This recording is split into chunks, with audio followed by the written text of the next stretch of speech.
Bom retorno, depois de, ia dizer, um longo e tenebroso inverno, não, um verão desatinado. Aí onde vocês estão, não sei, mas aqui no Rio está fazendo um calor inacreditável.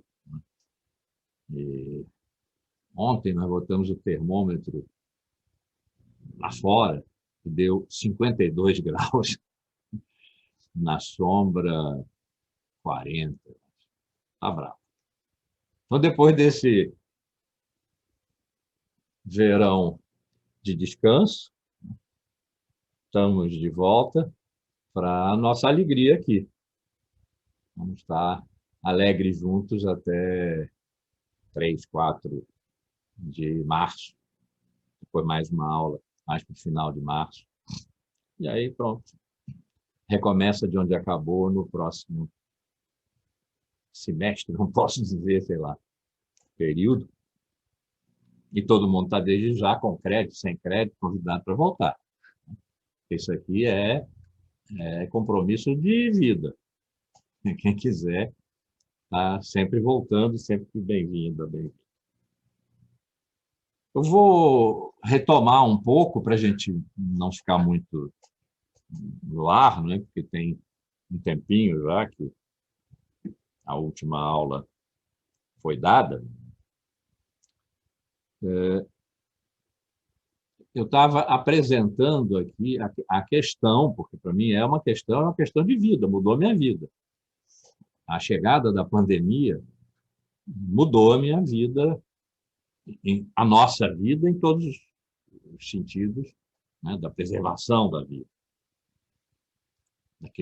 A mudança do dentro e fora, tempo longo, tempo curto, a espera curta da morte versus a espera longa da velhice, o presente suspenso, sem passado, porque o vírus não está no nosso passado, o nosso presente não é uma consequência dele, está suspenso, e o futuro, de certa forma, está respondendo à questão até quando. Né? E, portanto, projeto, aposta, que foram as maneiras que, do século XIX para cá, pelo menos, século XIX, o projeto, pelo século XX, depois dos pós-modernos, a aposta no futuro, você compra um pedaço de futuro e aposta que ele vai se realizar num tempo X, já num domínio da eficácia do mercado mundo. Isso nos afetou enormemente, claro.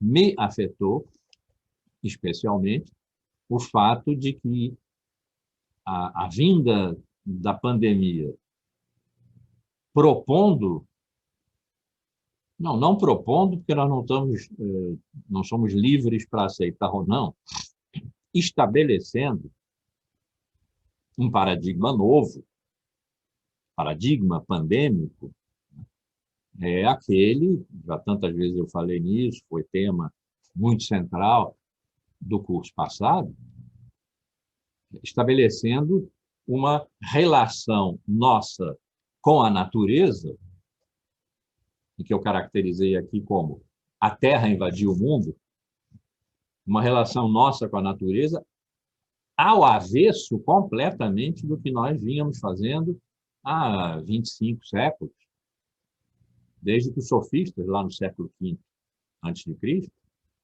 decidiram, que não era óbvio, não tinha sido óbvio no século VI, quando a primeira forma da filosofia apareceu, pelo contrário, a natureza estava envolvida com o que é humano e nós com a natureza. Não tinha essa separação, essa oposição. Os sofistas do século V fizeram oposição, declararam que a natureza era caótica e, sendo caótica, não era passível de ser conhecida na sua verdade. Não havia verdade, porque havia caos. E nós, então, os humanos, nos protegemos no nosso mundo, o mundo do Logos. E daí em diante não fizemos outra coisa, de diversas maneiras, do que construir um mundo para nós e manter a natureza fora. A natureza é ameaçadora, tem terremotos, maremotos, tsunamis, raios que matam, enfim, animais que atacam, tudo. Quem teve o prazer de ler do Eça de Queiroz, A Cidade e as Serras, quem não teve, tenha, vá ler, porque é um prazer enorme. Ali está bem colocada a questão. Jacinto de Tormes, que é o herói do livro, vivia em Paris e tinha horror à natureza. E era um homem da cultura. E foi essa a forma renascentista dessa relação dolorosa nossa, do nosso mundo, do mundo humano que nós construímos para nós, para manter a natureza lá fora. A forma renascentista disso foi a oposição entre natureza e cultura. Cultura é o nosso negócio. A natureza aí fora precisa ser reduzida. E reduzida à forma da lei. Foi isso que saiu do Renascimento. A ciência, que apareceu naquele momento, século XV, com Copérnico e daí em diante, apareceu como um modo de conhecer a natureza, que é caos, pelas suas leis, não pela sua realidade, pelas suas leis, que são invariantes, eternas. A ideia das ciências exatas, como se chamava, né? Ciências matemáticas, etc., cujas formulações tinham que ser válidas em qualquer tempo, em qualquer lugar, portanto, independiam de condições de espaço e tempo, eram de uma ordem, ela própria, cultural. A ciência é uma produção da cultura, que, mais do que qualquer outra, garantiu a expulsão e a manutenção fora da natureza. Nós deixávamos a natureza entrar assim, mas sob a forma de jardim zoológico, jardim botânico, para poder ver dominadamente, controladamente. E foi aí que a colocação do mundo em estado de laboratório, jardim botânico e jardim zoológico já são isso, né? Em estado de laboratório, em que a natureza é mexida, mas é mexida dentro do laboratório como variáveis, cujo controle precisa ser assegurado. Se elas se descontrolarem, a natureza explode dentro do laboratório e macula, suja, contamina, essa é a palavra, e bate com o vírus, né? Contamina a experiência que está sendo feita e a verdade, então, não pode mais ser encontrada porque a natureza entrou. Essa é a nossa longa história. E o que o paradigma pandêmico nos impôs e que super vale a pena pensar, porque o que está em questão aqui é a vida. A morte está próxima, já falei disso aqui várias vezes. Então, esse não é um paradigma mental,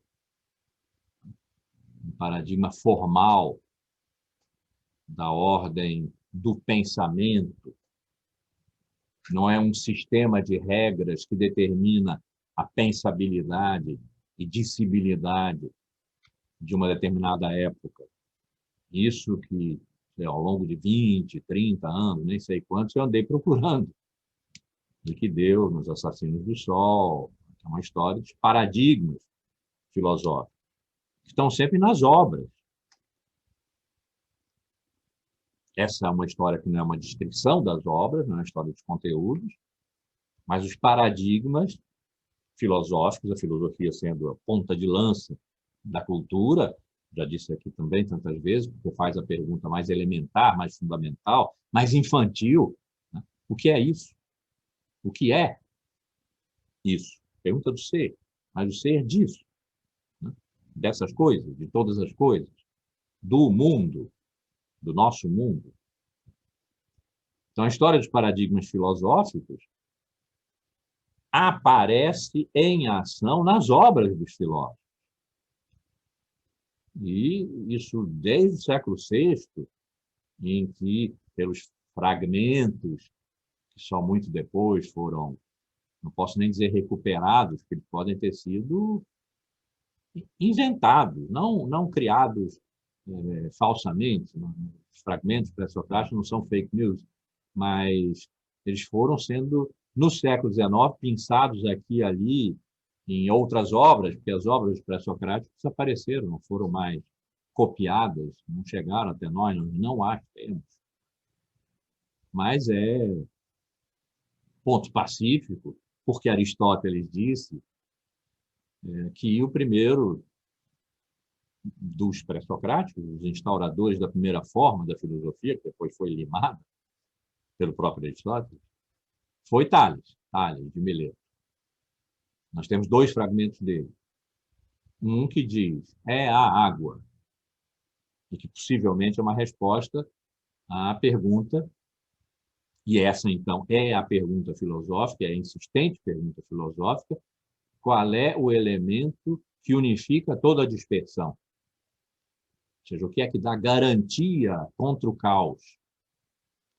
E pensando, então, nos 4 elementos, água, terra, ar e fogo, típico da época, da cosmologia da época, Tales respondeu, é a água.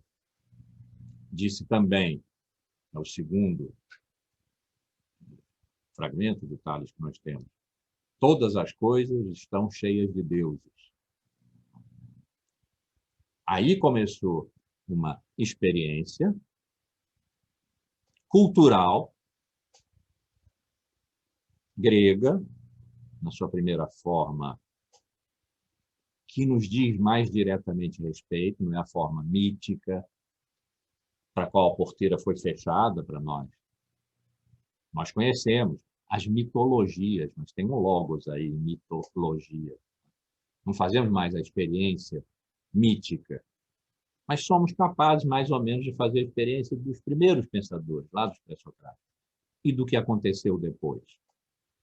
E de lá para depois, até a nossa época, até o pensamento pós-moderno e depois, toda a conversa sobre pós-verdade, as narrativas, as fake news, o desaparecimento da verdade, porque não há mais referencial, isso que os pós-modernos encaminharam, teoricamente, e que depois nós passamos a viver na nossa organização social, nas redes, etc., como, vou ser irônico, verdadeiro. Sempre um paradigma foi mental. Paradigma, simplificar muito, da razão, né? Condições e valores, condições de possibilidade do que pode ser pensado e dito numa época. As referências são o pensamento e o discurso. A referência é o discurso, quando se procura paradigma. Agora não. A pandemia é um macro acontecimento, envolve o planeta, que entrou em cena como um sujeito, nós temos que negociar com o planeta. E trouxe a Terra para dentro do mundo. Como nós globalizamos o mundo pela tecnologia, fizemos a planetarização da técnica, como Heidegger chamou, no século XX, não sobrou espaço fora. A natureza veio para dentro do mundo. Nós perdemos a condição de nos proteger, essa que nós viemos laboriosamente construindo desde o século V a.C., às vezes de maneira extremamente violenta. Nunca deixo de citar Bacon, um dos pais da... Oh, gato bonito da família. Um dos pais da ciência moderna, Bacon, né? Que disse que a natureza é uma mulher que guarda um segredo, que nós temos o direito de arrancá-lo dela por violência, se for necessário. Ou Berkeley, um dos 3 grandes filósofos empiristas ingleses do século XVII, que disse: eu vou elaborar minha filosofia sem levar em consideração a hipótese de um real externo a ela, porque a sua materialidade do real me é embaraçosa. Ou Descartes, século XVII ainda, considerando que o seu corpo não faz parte dele, sujeito. Ele é sujeito na mente, onde estão as ideias. O corpo faz parte da natureza. Então, essas estratégias de exclusão da natureza, quando nós globalizamos o mundo pela técnica, colocamos a natureza na posição de serviçal. Também já disse isso aqui, mas vale, estamos retomando, né? Vale repetir.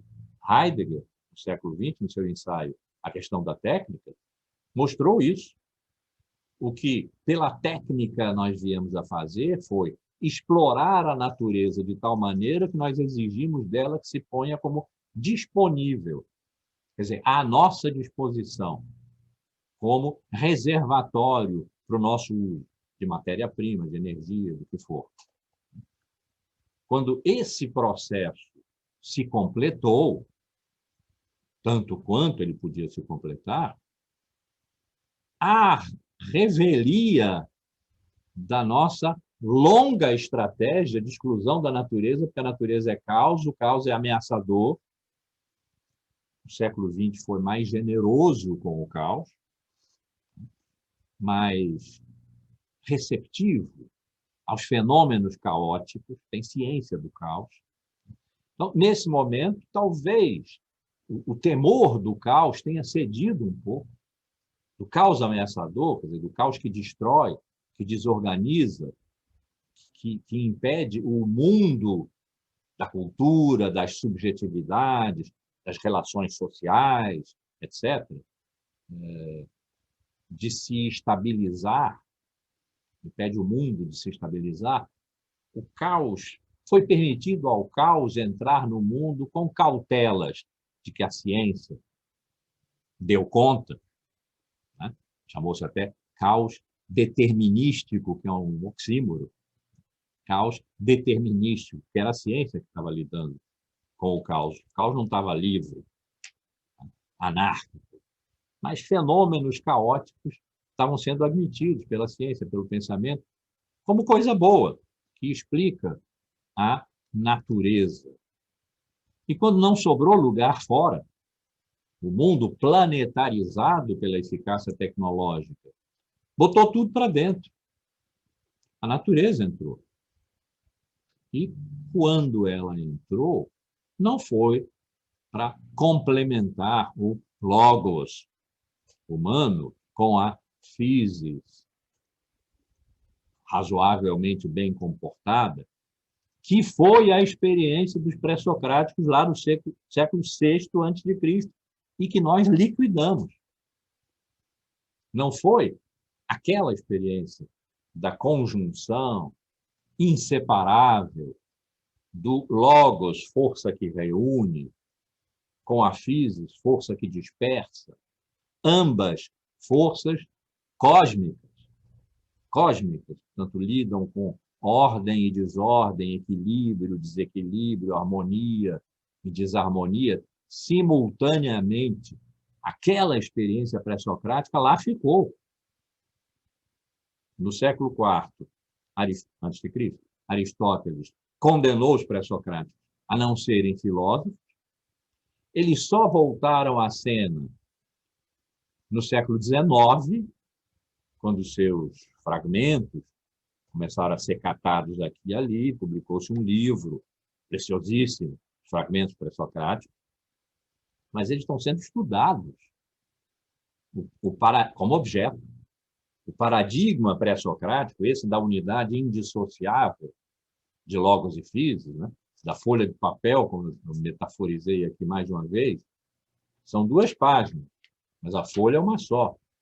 Há uma unidade entre página e página na inteireza da folha, não dá para separar uma da outra, não se tira uma página da outra página sem liquidar a folha. Foi feito. E quando a natureza invadiu o mundo trazido pela eficácia tecnológica da globalização, pela planetarização da técnica, a natureza não veio para complementar a razão. A razão agora tornada operacional,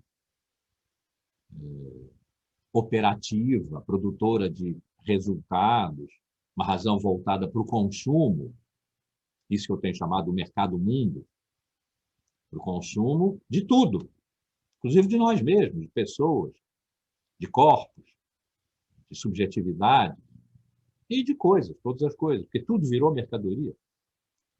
Segundo o regime da eficácia tecnológica e do consumo, que é o regime da globalização, a natureza não entrou para fazer par com a razão. A natureza não entrou na ordem do consumo e da eficácia. Ela entrou como que ela é. E, do ponto de vista do nosso muito bem regrado por disciplinas, a palavra já diz tudo, mundo, a natureza entrou como caos. E o vírus é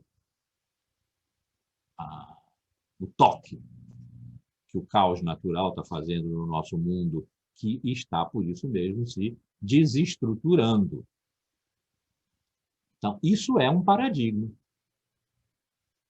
Mundo e Terra, sob essa forma, a Terra invadiu o mundo, mundo e Terra e tudo que decorre daí, uma nova relação com o tempo, que foi sempre o pano de fundo da nossa cultura. O tempo, seja a relação causa e efeito, que Aristóteles estabeleceu lá no século IV, e é fundamental, porque não se conhece nada se não se conhece a causa, e a causa antecede o efeito, então tem uma relação de tempo aí entre causa e efeito, antecedente e consequente, nós dizemos assim, até a história fundada no século XIX como um paradigma. Nós sempre dominamos o tempo dessa forma, como paradigma. Nós dispomos de relógios, calendários. O vigor, a força dos relógios e calendários está suspensa agora. Quando nós nos perguntamos até quando e ficamos medindo o tempo, por exemplo, agora pelos atrasos da vacina, não é mais o tempo que faz sentido, esse que nós dominamos para fazer sentido, que nós precisamos fazer sentido. Nós não somos capazes de não fazer sentido.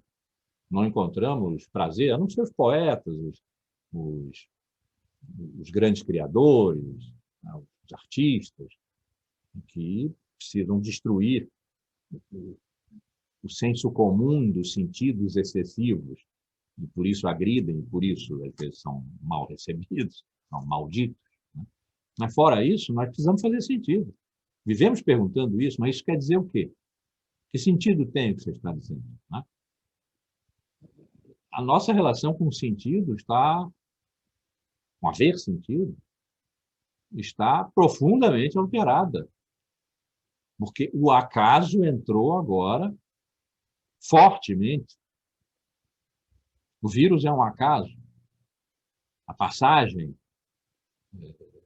de espécie, de animal para homem, do vírus, se deu ao acaso. Não foi planejada e não pode ser dominada. Não tem retroação. Não se pode corrigir. Alguma coisa deu errado no experimento, vamos corrigir. Não é um experimento.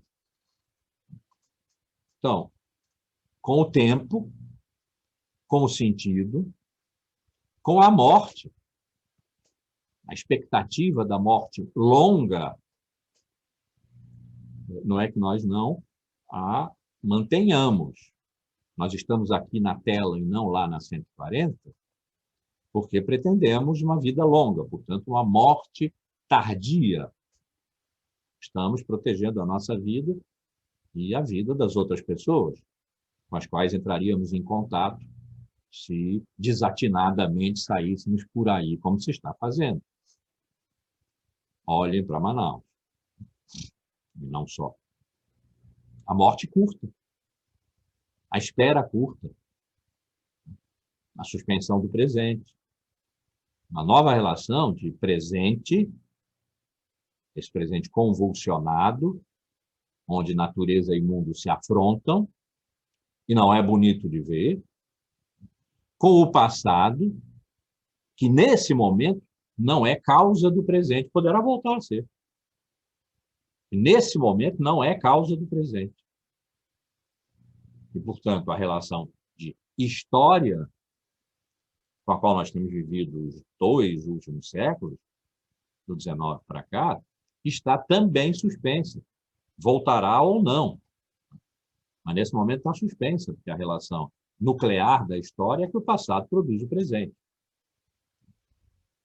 E antecipa o futuro numa relação que nós podemos conhecer de leis de transformação, de regras de transformação do passado em presente e, portanto, do presente em passado, no futuro, quando um futuro vier e for o novo presente.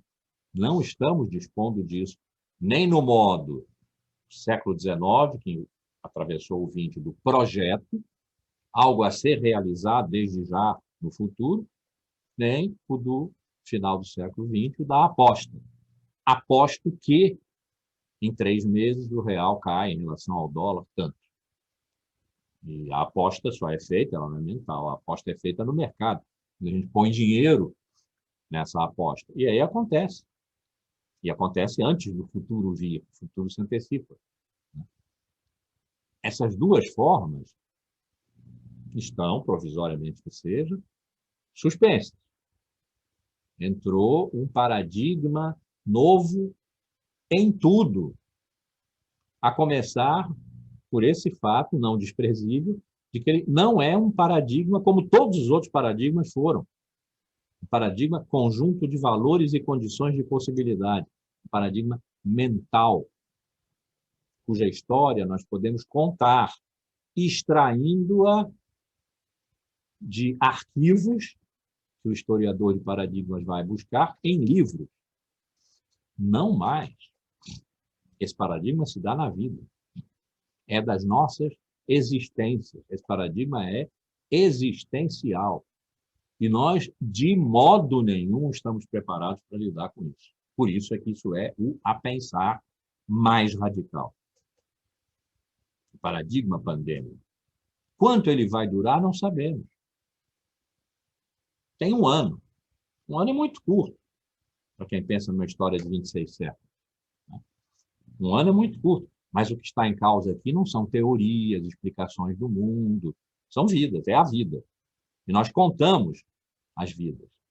200 mil aqui, 400 mil nos Estados Unidos, 8 milhões pelo mundo afora. Nós contamos as mortes, nós vemos as mortes. Aqueles enterros tristíssimos. Isso passou a fazer parte do nosso imaginário. As imagens que nós fazemos do mundo hoje são atravessadas por pessoas que não conseguem respirar. I can't breathe.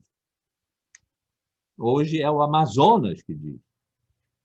E outros lugares, porque já está espalhando, o oxigênio está faltando em outros lugares também. Então, pensar esse paradigma... Oi, Lília, bem-vinda. Pensar esse paradigma me parece, a tarefa principal da filosofia nesse momento. E, como eu dizia há pouco, ele pode durar 2 anos. E aí alguém poderá dizer, bom, mas gastou-se um bocado de tempo. Gastaram-se 2 anos para pensar um paradigma que agora acabou, deu lugar a outra coisa qualquer. Não imaginamos o que possa ser. Não se perdeu nada, não se perdeu tempo nenhum.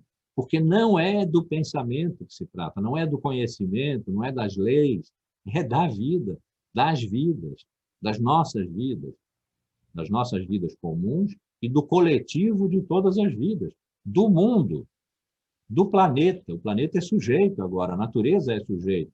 Nós, humanos, precisamos dialogar e lutar com esses que nós tínhamos excluído. E que entraram por efeito das nossas ações. A globalização trouxe a Terra para dentro do mundo. Então, isso tudo para dizer que a minha vida mudou como professor. como pesquisador, eu tive um longo tempo, a verdade sempre foi a minha questão.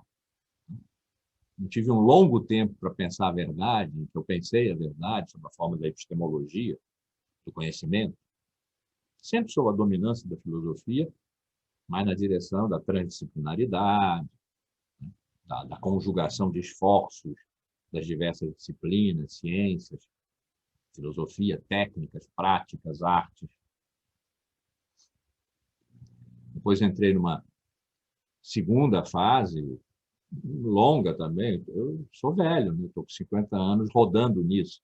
73 de idade, mas 50 anos rodando em torno dessa questão da verdade. Verdade, tempo, sujeito. As nossas grandes questões.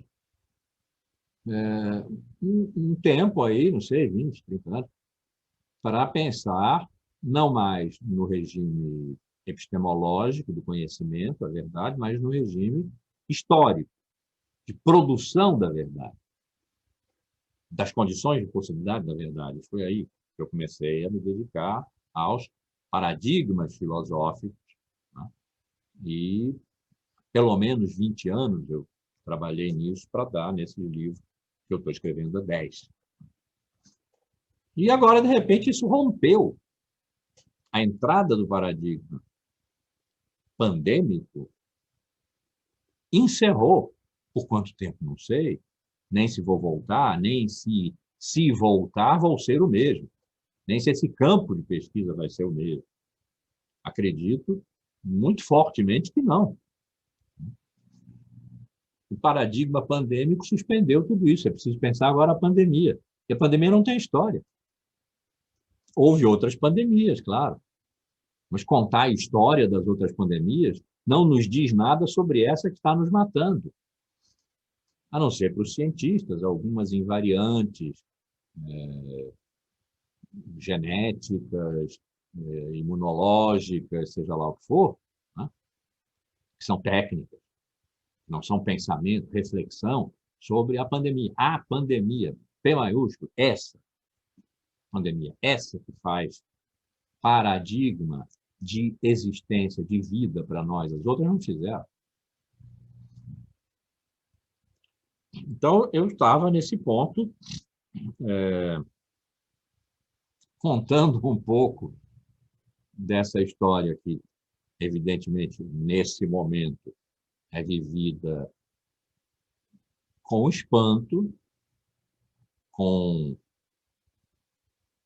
receio, temor, algum temor, porque eu estou mudando de casca. Pode-se mudar de casca passando de casulo a borboleta, mas pode-se mudar de casca também passando de cigarra a casca vazia. Pode-se viver ou morrer mudando de casca, né? E eu não sei. Então, é um em suspenso, como o presente está suspenso e o futuro não está dado em nenhuma das formas que nós conhecemos de dar-se o futuro, projeto ou aposta. O futuro não está dado, de modo que eu não sei em que é, em que isso aqui vai dar. Nós vamos descobrir juntos. Por isso é que a companhia de vocês, o convite que eu fiz, voltem no próximo, voltem como ouvintes, esqueçam essa questão de créditos, tal, fiquem aqui, eu preciso de testemunhas, né? Eu preciso que vocês estejam aqui, que vocês sorriam, o Léo sorriu, a Bíola sorriu, Lilian sorriu, ou abanem a cabeça, ou não concordem, depois a gente conversa lá no final, né? Porque isso pode dar ruim, pode não dar certo. Aliás, eu não sei nem o que é dar certo. Também não sei o que é dar errado. Tudo está em intensa flutuação nesse momento.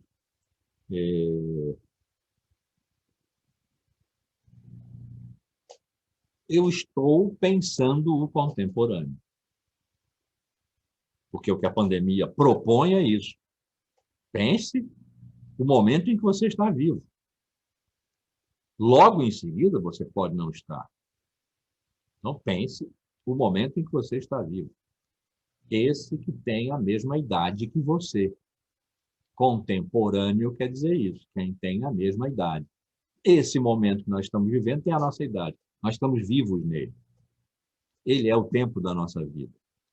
Pensemos o tempo da nossa vida. Para mim, é doloroso. Eu que, desde a minha primeira juventude, me encantei pela história da filosofia e nunca mais perdi esse encanto, que continua, né?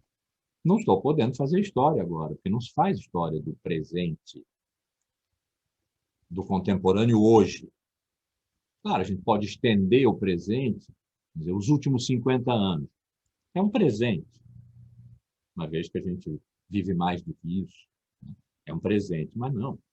Falando de um ano e de até quando. Ou seja, de um futuro que se define por um até quando, que é uma dor.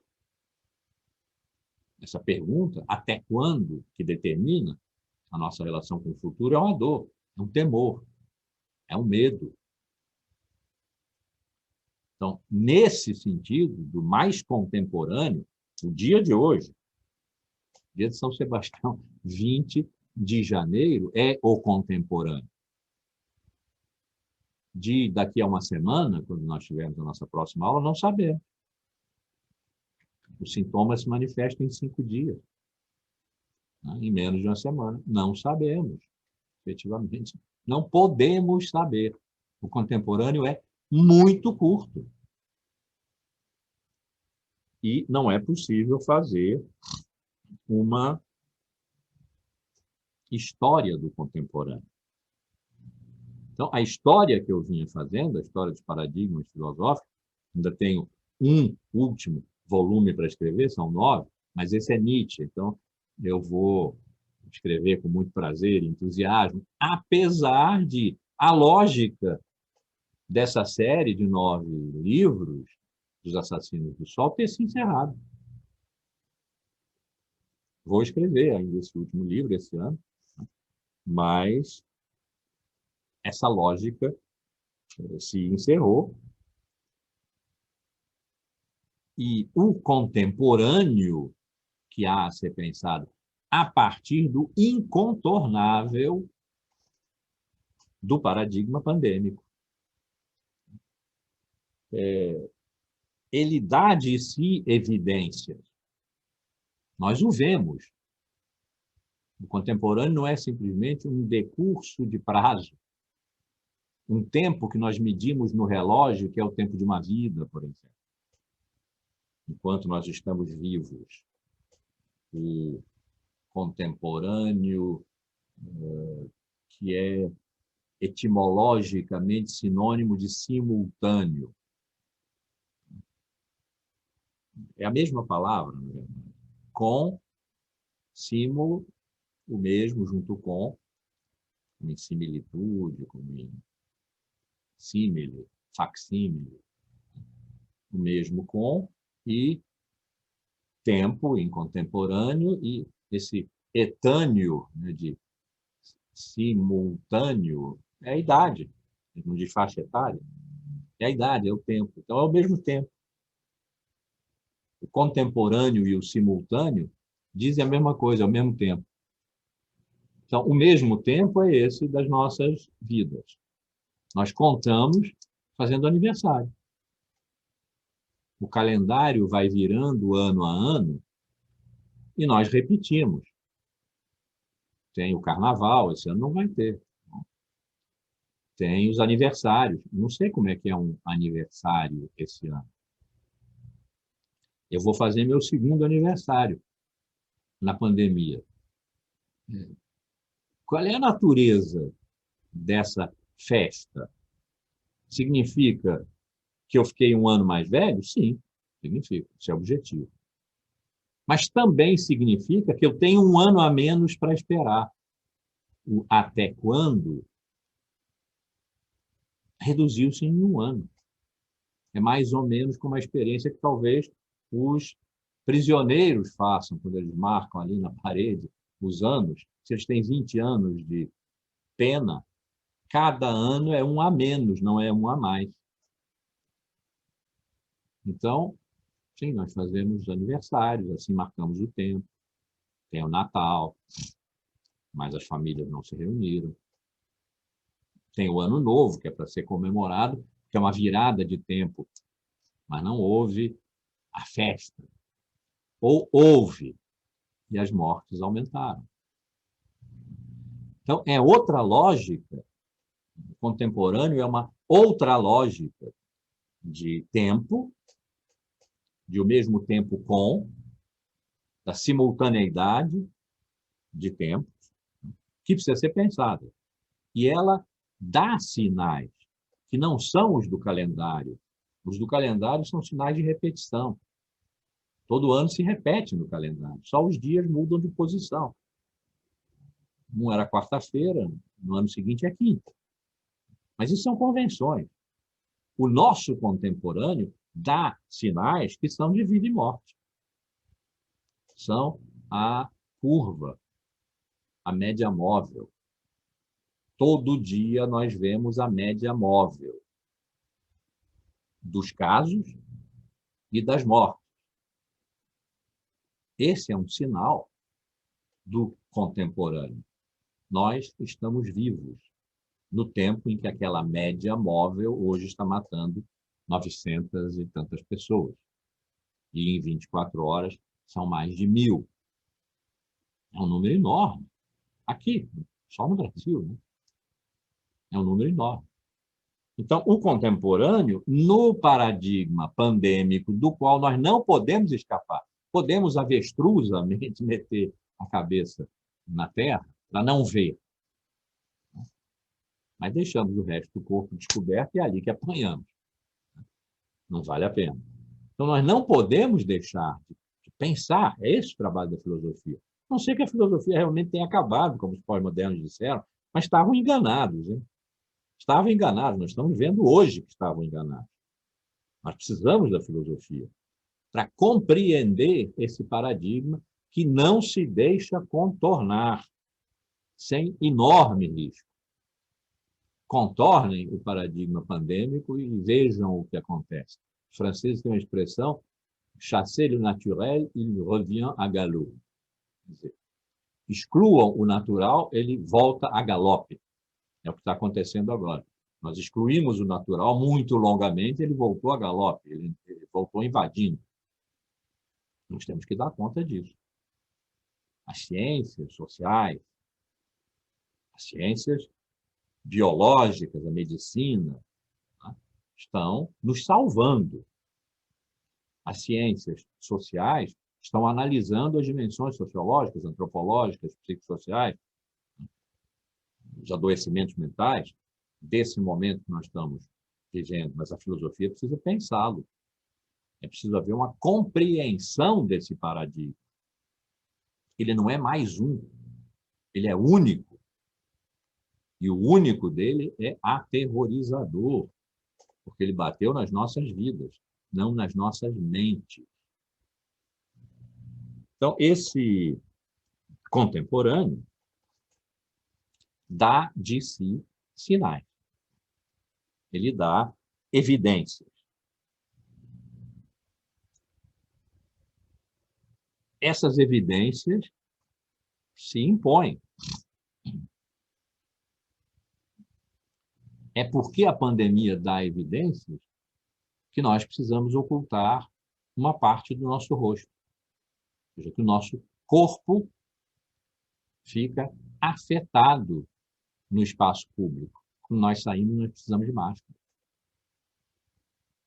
Nos impõe hábitos de purificação, seja pelo álcool gel, que a todo momento nós temos que usar, seja porque, como já tantas vezes eu disse, quando nós voltamos para casa depois de irmos para o risco da rua, que era o lugar da festa e da alegria, depois de termos ido para o risco da morte, que é lá, na rua, nós temos que nos purificar, lavando todas as nossas roupas e indo tomar banho.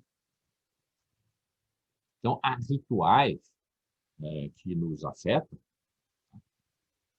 pequenamente. Isso que eu estou dizendo aqui é apenas como exemplificação do que nós fazemos cotidianamente. Mas é uma alteração. A a falta de cuidado, não no sentido negativo, quer dizer, não precisar estar atento a sair e voltar, não pode mais haver, mas há. E é por isso que as curvas estão subindo. Mas não deveria mais poder haver. Há uma tensão entre dentro e fora, agora, que precisa ser levada em consideração nas nossas vidas comuns e nas mínimas práticas. Receber alguma coisa que vem de fora tem que ser lavada, tem que ser descorongada, tem que ficar um tempo de quarentena, dependendo de que material seja. Então, há sinais, há evidências e há comportamentos que nós precisamos ter, e todos eles são, sob forma, vamos chamar de, para usar palavras antigas, que já fizeram mais sentido do que fazem hoje, são formas práticas de pensar. Quando nós botamos a máscara, shield, dependendo do lugar para o qual vamos. Dependendo do lugar para o qual vamos, usamos uma máscara cirúrgica ou aquela P95, botamos um shield, botamos luvas ou não botamos, dependendo do lugar para o qual tenhamos que ir, se aglomera, se não aglomera, se é ao ar livre, se é fechado. Temos uma série de escudos para nos proteger de um mundo que já foi o nosso, mundo que nós construímos para nós, a cidade, o mundo que nós construímos para nós, que está invadido pela natureza, que não é nossa inimiga. Nós a expulsamos porque a tememos, mas ela não é nossa inimiga. Nós vamos ter que negociar com ela. Ela virou sujeito, o planeta virou sujeito. Nesse tempo antropocênico, o planeta virou sujeito. Nós interagimos com ele e ele conosco, ativa e retroativamente, o tempo inteiro. Então, eu deixei essa história pelo meio, por causa da pandemia, para pensar o contemporâneo,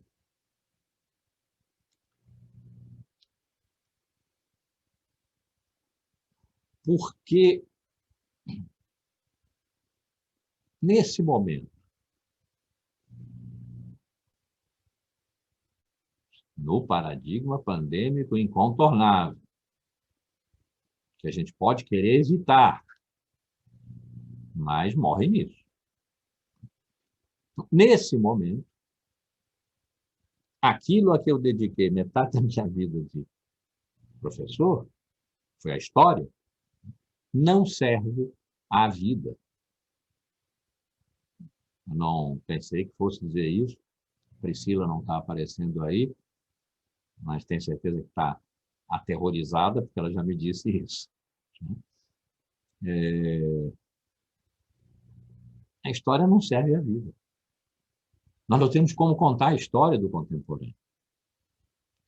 No século XIX, que foi aquele que inventou o paradigma história, quer dizer, que tudo o que há se determina pelo tempo, pelo curso do tempo, de uma origem a um fim desejado, que é a realização suprema no tempo da essência do mundo como história.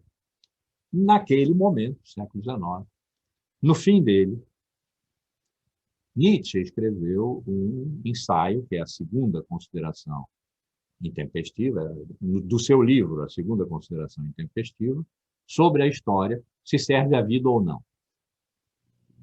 E ele condenou o historicismo do seu tempo, que tudo tem que ser história.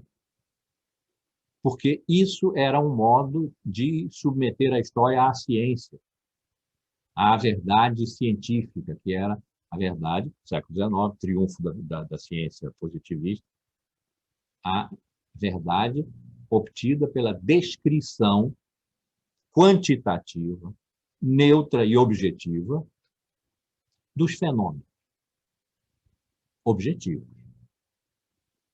E Nietzsche diz, isso não serve à vida. Isso a reduz e mata. Agora, se a história serve à vida, então é bom estudá-la. E quando é que ela serve à vida? Quando ela dá conta das pulsões vitais, da superabundância vital, como ele chamou, da força de aumento da potência da vida, da vontade de potência. Aí nós podemos nos relacionar com o passado.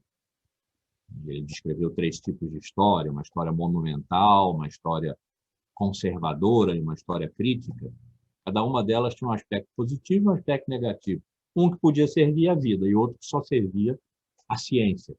E era preciso ser muito cauteloso para distinguir um do outro, e essa cautela levaria a um corte com o passado, a ser injusto com o passado, como ele disse, ser injusto com o passado sem aboli-lo.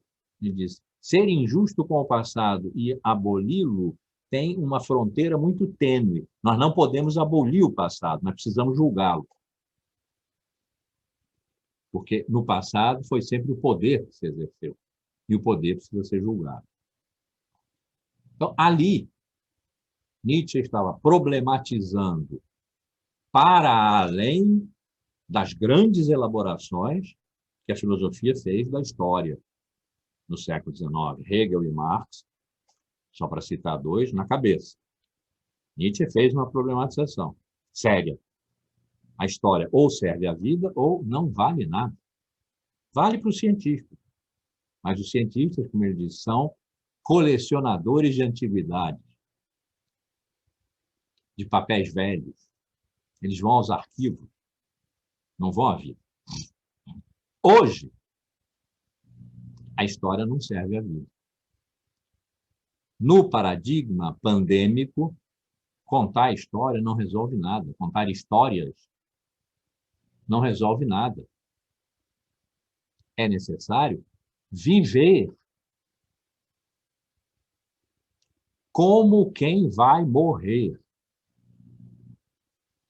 E aqui, recolher o ensinamento dos antigos estoicos, lá do século III a.C., 3, 2, 1, 2, 3, por aí,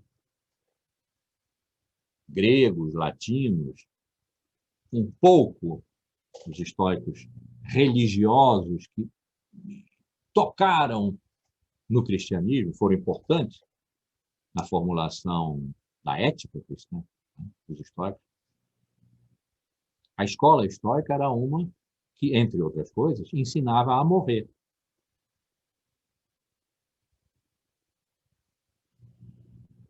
E isso queria dizer, ensinava a lidar com a morte como um incontornável, que se fosse obsessivamente considerado em todos os dias da nossa vida, nos impedia de viver. Então, aprender a morte, que não é simplesmente o que virá ao termo de uma longa vida, porque nós, no século XX, inventamos a velhice, né? Começamos a conseguir envelhecer e envelhecer muito. Não é uma coisa que vai acontecer lá no fim de uma longa vida e que nós podemos até, de certa forma, desconsiderar enquanto não estivermos velhos. Eu ainda, aos 73 anos, poderia desconsiderar. Eu vou ter mais uns 20, 25. Né? Falta tempo, um quarto de século, talvez. Agora, não. Nós temos que aprender a nossa relação com a morte. E isso é viver. Aprender a nossa relação com a morte implica em viver, encontrar as formas de viver, porque a morte está aqui. Então, uma coisa que um dos grandes filósofos estoicos, Sêneca, ensinou, é que o tempo que já passou é tempo morto, pertence à morte. O tempo que ainda virá pode não vir.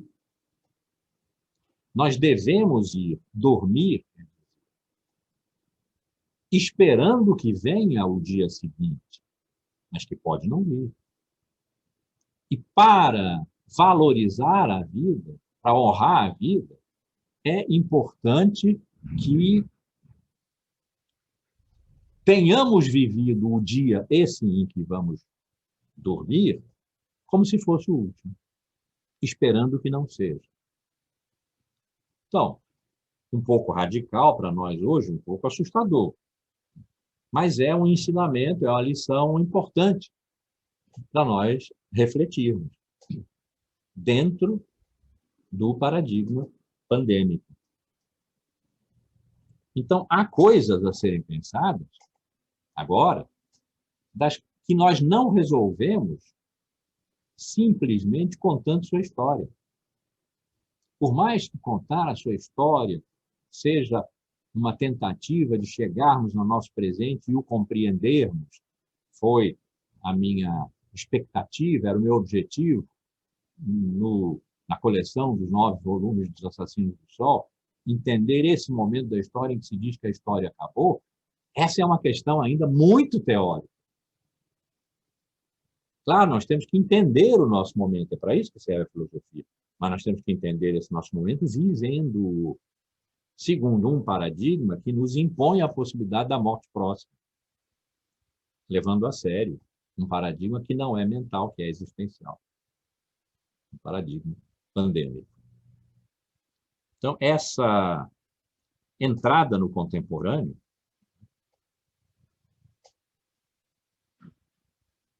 dá a possibilidade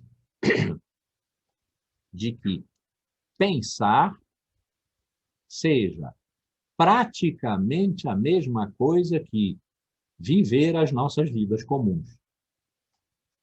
Eu há anos venho dizendo isso. As nossas vidas comuns dão testemunho. Estava pensando ali o pensamento pós-moderno. Pós-modernos dizem que o velho e bom real subsistente, consistente, insistente, que existe mesmo, que tem um fundamento sólido que impede que ele, o real, se torne, ou seja, caótico e casual. Não, ele tem causa, ele tem fundamento, tem chão. E é por isso que se pode descobrir a sua verdade, porque o real contém a sua verdade. E também a esconde.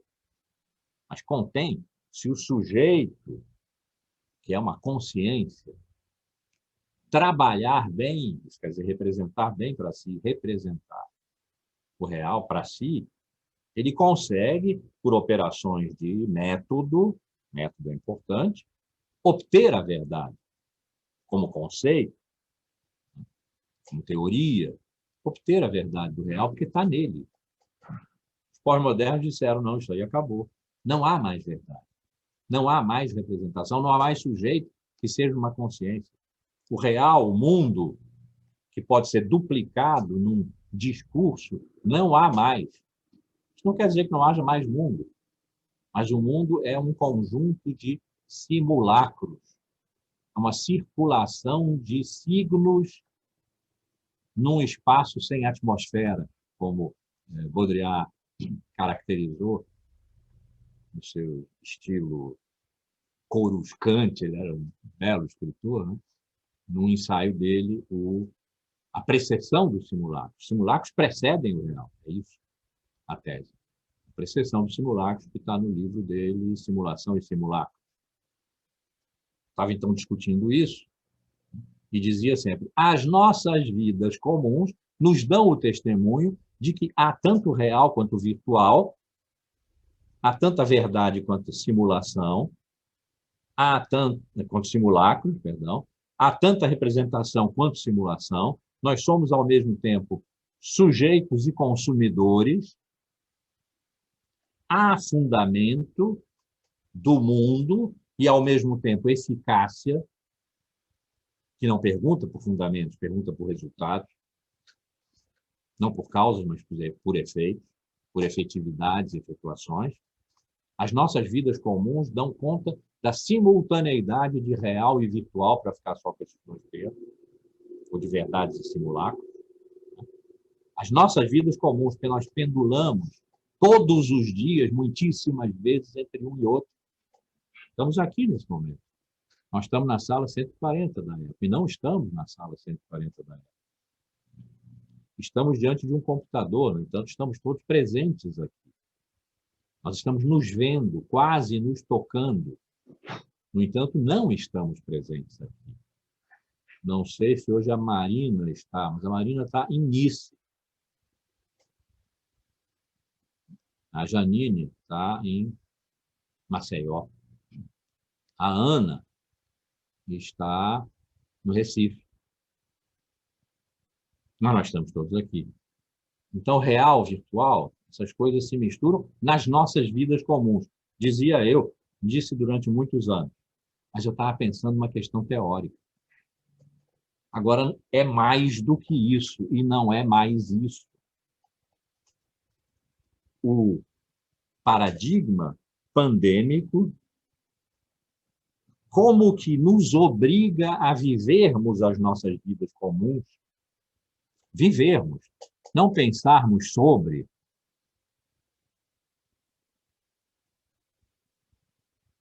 A Fabiana está em Recife.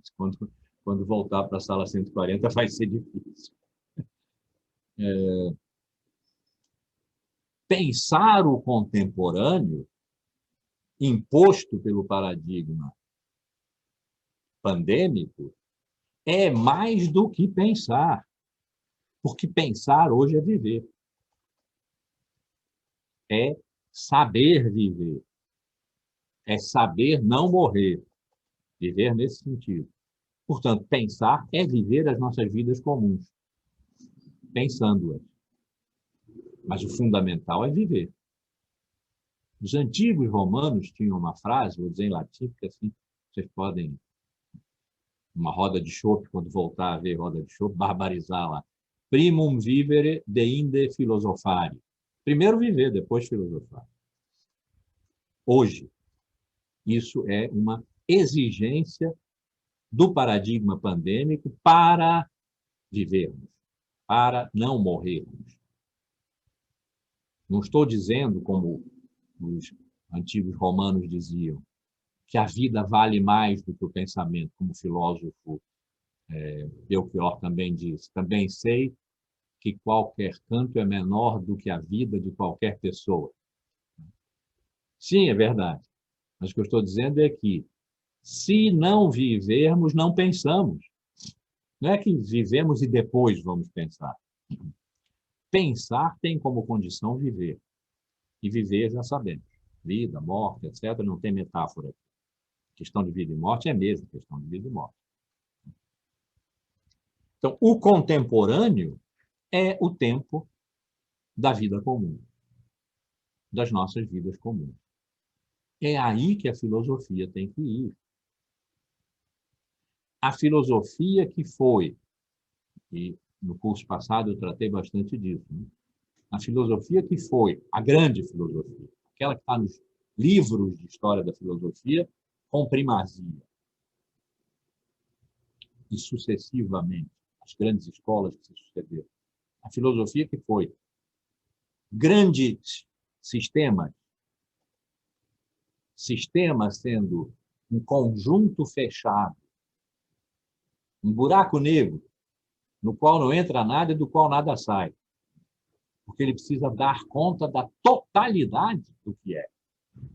Caramba, a totalidade do que é significa, se algo ficar fora do sistema filosofia, há algo que é e que, no entanto, é como se não fosse, porque não está recolhido pelo sistema, não está entendido, sua verdade não está sendo pensada e dita.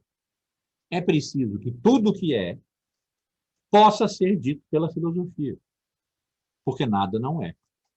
Então, tudo tem que caber na filosofia. O grande sistema de Aristóteles, que foi o primeiro grande formulador de sistemas, de mega sistemas, até Hegel, o último, que também formulou um mega sistema, nada escapa disso. E no meio, sistemas menores, sistemas poderosos, poderosíssimos, um pouco diferentes, como de Spinoza, por exemplo. Nada escapa ali, Deus é a natureza é Deus, e daí decorre todo o resto. Então, a filosofia, que já teve essa dignidade de ser um sistema do qual nada que seja escapa. E como tudo é, uma vez que nada não é, evidentemente, nada escapa. Tudo está contido. Agora, precisa vestir as sandálias da humildade. Precisa encontrar um franciscanismo filosófico, né? Porque agora se trata de pensar igual a viver as nossas vidas comuns. O pequeno das nossas vidas comuns. O contemporâneo é isso. As nossas vidas comuns, individuais e coletivas. A questão do coletivo é uma questão complicada agora. O coletivo não é mais um universal ou um global, porque o regente são as nossas vidas comuns. E o coletivo, ou o global, o mundo globalizado, não é um somatório de vidas comuns. Como o oceano não é um somatório de gotas. Pelo contrário, só há gota quando a gente tira do oceano. Um conta-gotas vai no oceano e tira uma gota. Essa gota não se soma a outras gotas, infinitas gotas, para constituir o oceano. Essa gota é o que se retira do oceano. Se eu apertar o conta-gotas de novo, a gota desaparece no oceano. O oceano não ficou sentindo falta dela porque estava incompleta. Não estava nem dando bola para ela. Quando a gota voltou ao oceano, deixou de ser gota. Assim, ao contrário, o oceano, ao contrário não, porque aqui a metáfora agora é outra. O oceano, o total, o global, o universal, se é que isso ainda existe, se é que merece ser pensado, não é simplesmente a soma das nossas vidas comuns. Não é, portanto, o plural das vidas comuns.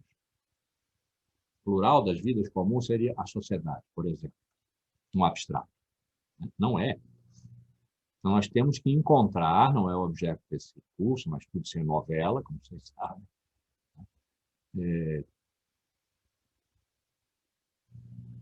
nós temos que encontrar boas relações entre o local e o global.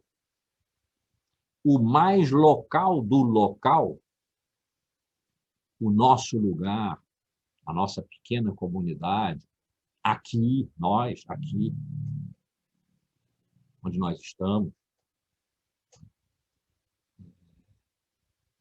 é maior do que o núcleo do local. O núcleo do local é a vida comum de cada um de nós.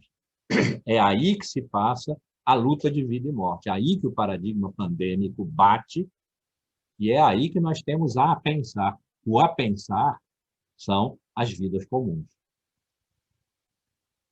que se organizam no local, por exemplo, a sala 140,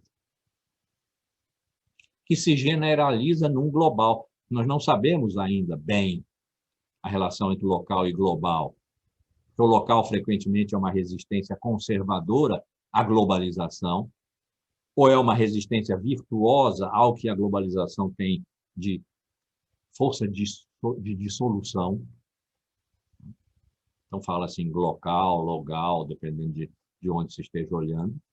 Nós temos uma questão nova aqui, é que o local é já uma complexidade do átomo mínimo dele, local, que é a vida comum.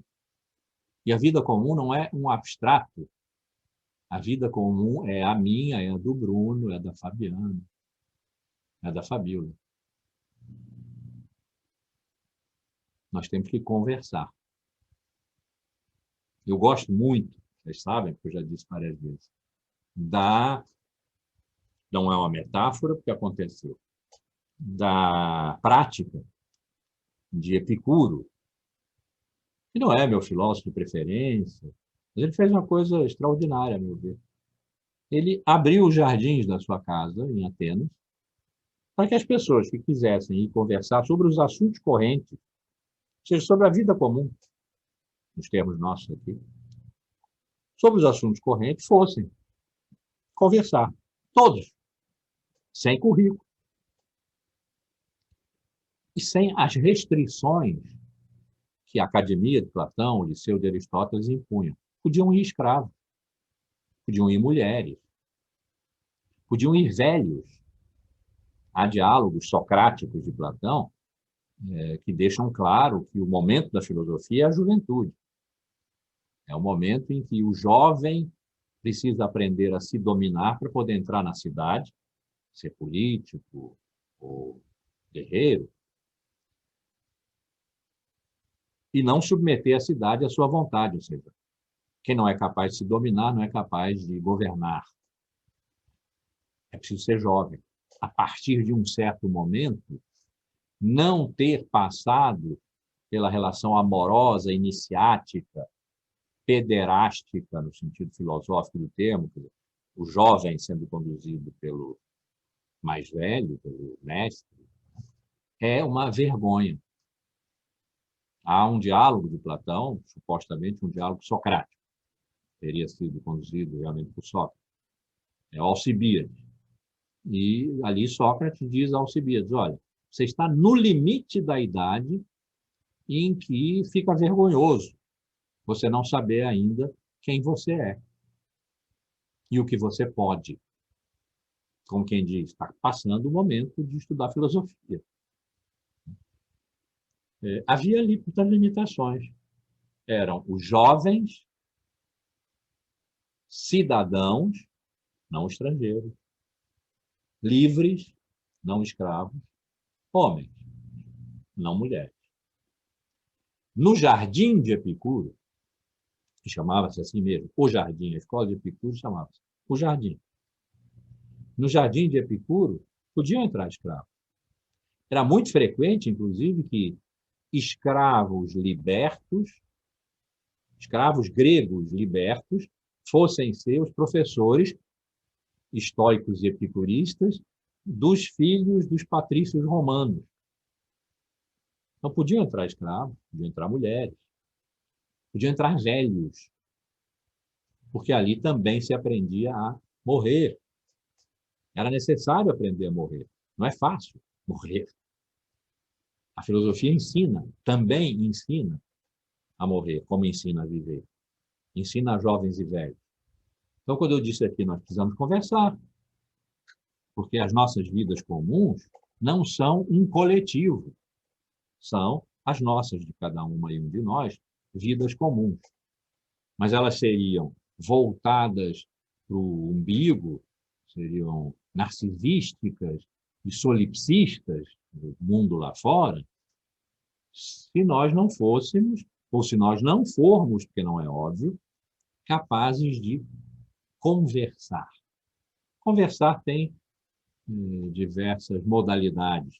Pode ser, eu falo aqui pelos cotovelos, pelas tripas de Judas, diversas expressões, para dizer um sujeito que fala sem parar, mas vocês me escrevem, vocês me fazem perguntas, nós nos encontramos no corredor, aqui não tem corredor, mas vai voltar a ter, nós vamos tomar um café, vamos ao sujinho.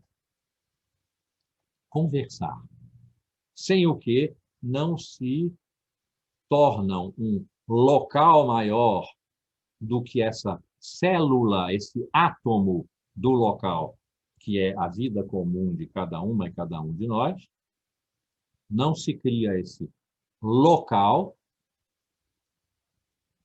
célula de locais mais amplos, isso é um bairro, uma cidade, a universidade,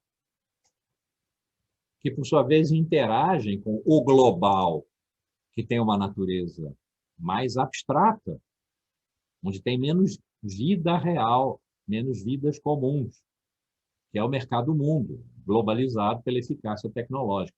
Então, isso nós ainda temos que aprender, mas só podemos aprender a partir de pensarmos porque vivemos as nossas vidas comuns. Isso é o que o paradigma pandêmico nos impõe. Não é uma busca que um historiador dos paradigmas, como eu fui até pouco tempo atrás, pode decidir fazer ou não fazer. Nesse caso, a história não serve à vida. A vida tem que ser vivida, a nossa, de cada uma e cada um de nós, para poder ser pensada. O pensamento segue a vida. O contemporâneo, em que o pensamento se dá, esse tempo em que nós estamos vivos, é o tempo da vida comum. Mais ou menos por aí nós ficamos, lá no dia, não sei, 16 de dezembro. É daí que estamos retomando. Então, temos a vida para pensar. Temos a vida para pensar se vivemos a vida. Se nos deslocamos para os lugares de abstração, que são necessários, claro. São necessários. A ciência é um lugar de abstração. E a ciência está nos salvando, nós estamos pedindo a ela que nos dê vida. Vacina, que nos dê vida. As abstrações são necessárias. Se eu não disse isso até agora, digo, vou repetir umas 3 vezes, as abstrações são necessárias. As abstrações são necessárias, as abstrações são necessárias. Sem elas, nós não conversamos. Abstrações são passagens de nível entre o que eu estou dizendo aqui e o que o céu está olhando ali para mim. Você balançou a cabeça algumas vezes quando eu falei dos estoicos. Acho que ele reconheceu alguma coisa ali que o agradou. Temos uma conversa para ter aí. Aí entra um determinado nível de abstração, um determinado nível de transcendência, que o paradigma pós-moderno, da pós-verdade, das narrativas e tal, encerrou. E que o paradigma pandêmico pode estar trazendo de volta, porque trata-se da morte. Pode estar trazendo de volta, mas isso é um a pensar nas nossas vidas comuns.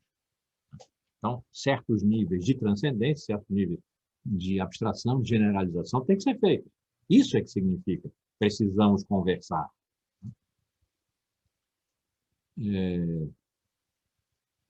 É aí que nós encontramos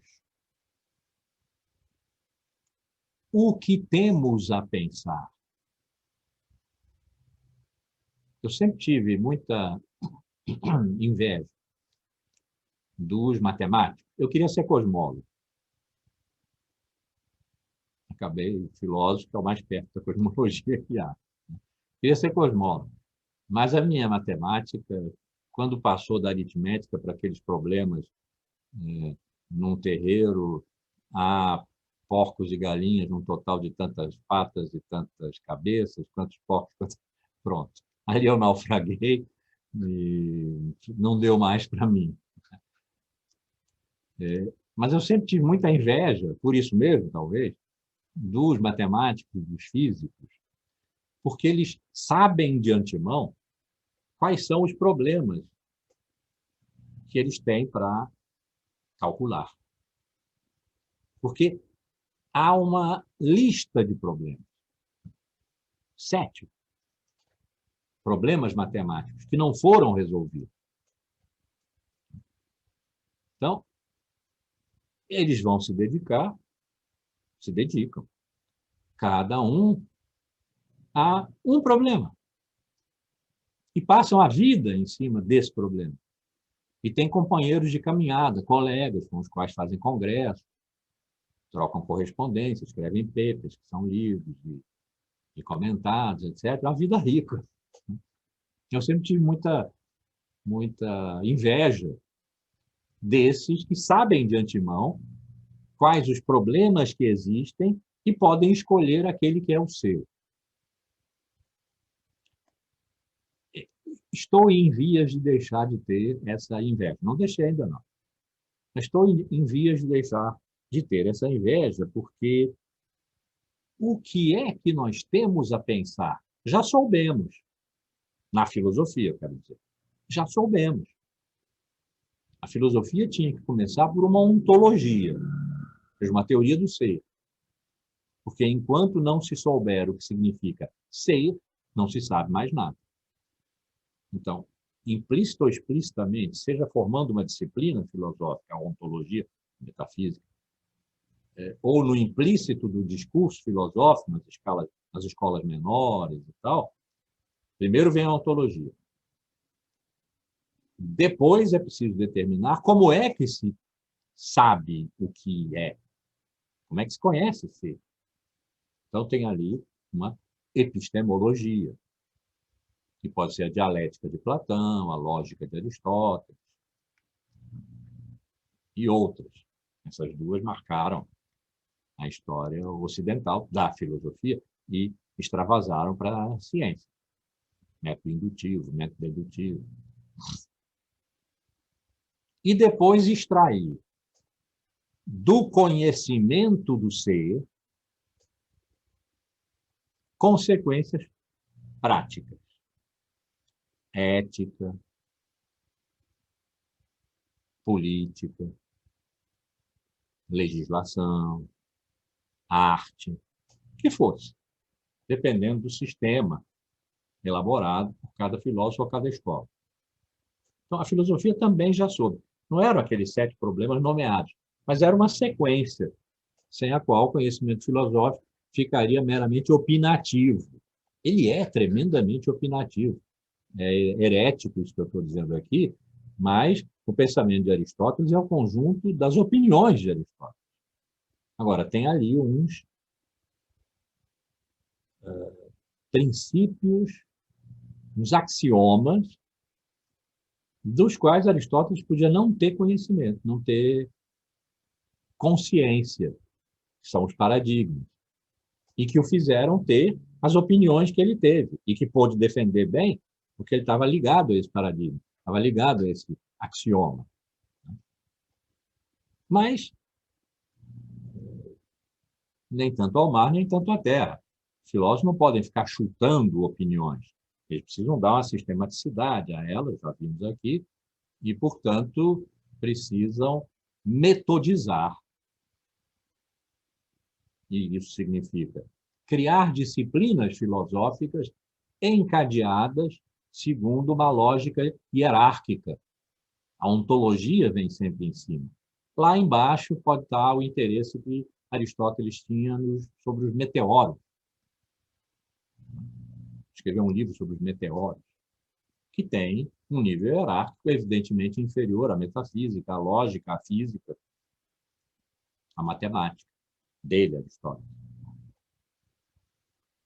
Agora, se pensar, como eu estou propondo, é viver a nossa vida comum no tempo que é o seu, ou seja, se o contemporâneo é o lugar das nossas vidas comuns, e é aí, nesse tempo da vida, vivendo, que se pensa, então, não tem mais a possibilidade da lista do pensável, porque o que nós pensamos é aquilo que nos toca nas nossas vidas comuns. Aquilo que nos toca significa aquilo que nos afeta e que não é o mesmo de vida para vida. A noção de afetos é uma antiga noção filosófica. E os afetos, o contato, que na filosofia antiga, clássica, passavam pelo corpo e eram mal vistos, porque o corpo, esse túmulo da alma, Sócrates teria dito, Platão escreveu que Sócrates disse isso, exige tanto da alma por causa desses afetos, desses contatos, que são a sede, a fome, o sexo, o frio, exigem tanto trabalho da alma que a alma acaba se esquecendo da verdade, daquilo para que ela existe. Então, os afetos foram sempre sendo excluídos. A imagem que nós temos do filósofo, do sábio grego antigo, que cabe bem num estoico, por exemplo, é a do homem velho,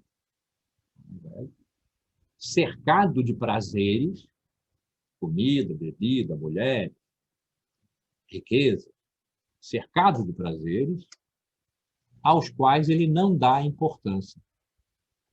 Ele vive no equilíbrio de uma vida simples e é aí que encontra prazer, foi o que Epicuro propôs explicitamente. Qual é o objetivo da vida? É a felicidade.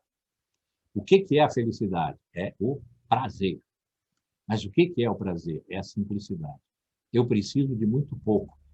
Isso Sócrates já tinha dito, passeando pela Ágora, que era também, a gente pensa na Ágora, agora é o certo. A gente pensa na Ágora como o lugar do diálogo filosófico. Foi, porque Sócrates funcionava lá. Mas era a Praça do Comércio. Então, ele ia passando ali por aqueles comércios todos, e lá um dia teria dito, estou aqui passeando para ver de quantas coisas eu não preciso. Então, essa ideia do não necessitar, não estar dependente, da independência, que é simplicidade de vida, e onde está a felicidade, é o modelo imaginário, aquele que durante séculos nós tivemos na mente, do sábio. Sábio sendo o filósofo, do sábio. Talvez, não que nunca mais se tenha tratado disso, mas talvez só em Spinoza, certamente com muita potência de pensamento, em Spinoza, século XVII, os afetos voltaram à dignidade do pensamento. Os afetos, encontros, os barrões, bons afetos, bons encontros dão alegria. Maus afetos, maus encontros dão tristeza. E a felicidade se encontra, então, no jogo dos afetos. Nietzsche retomou isso no século XIX. Heidegger pensou isso no século XX, que a nossa maneira de chegar à compreensão de ser não é perguntar o que é, ou o que é o ser. Não é da ordem da consciência, que é importantíssima, etc., mas é uma segunda ordem. Na primeira ordem é a dos afetos. E o afeto que ele encontrou, quer dizer, o ser afetado, por ser, que ele encontrou, o mais radical, o que não tem objeto nenhum, no qual nós possamos pôr a mão e resolver, destruir, o que for, é a angústia. Porque na angústia é que se dá o vazio. Vazio de ser, porque ser não é coisa nenhuma. Não é nenhuma coisa que seja alguma coisa, isso são os entes. Ser não é isso. Foi um grande movimento de Heidegger na direção do acabamento da filosofia como nós a conhecemos de Platão para cá. Então, do 17 para o 20, os afetos voltaram a ser tratados positivamente. Precisavam ser trabalhados, evidentemente, pensados, mas aceitos. Eu estou dizendo aqui que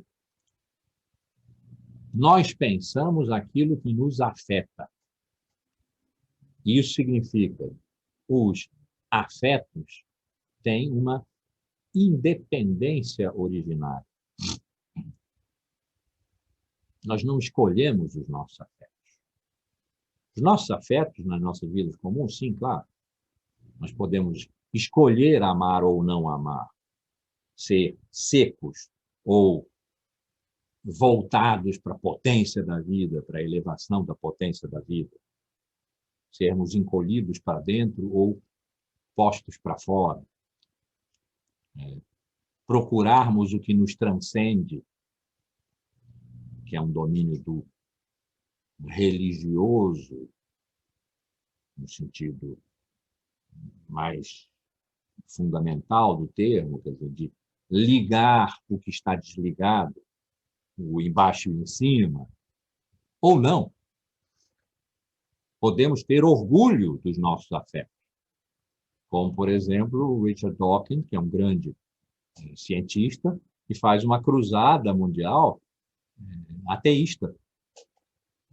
Ele tem orgulho do seu ateísmo, de saber que não há Deus. Interessante, porque saber um negativo é muito difícil, né? É saber que não há Deus. Ele faz uma cruzada pelo mundo. Ele não só é ateu, ele é ateísta. Ele prega o ateísmo. Ele escolheu isso. É uma escolha. Os nossos afetos podem ser escolhidos, claro. Mas o que eu estou dizendo é que, na vigência do paradigma pandêmico, que é avassalador, que é tsunâmico, o que nos afeta não é escolhido por nós. O que nos afeta é uma trombada que cada um de nós sente de um modo. Essa trombada está na relação de vida e morte, dentro e fora. Todas essas coisas que no curso passado, sobretudo, eu enfatizei muito e falei um pouco também na primeira metade desse curso. Depois, nós vamos pensar isso que nos afetou. Então, o pensamento decorre do que nos toca.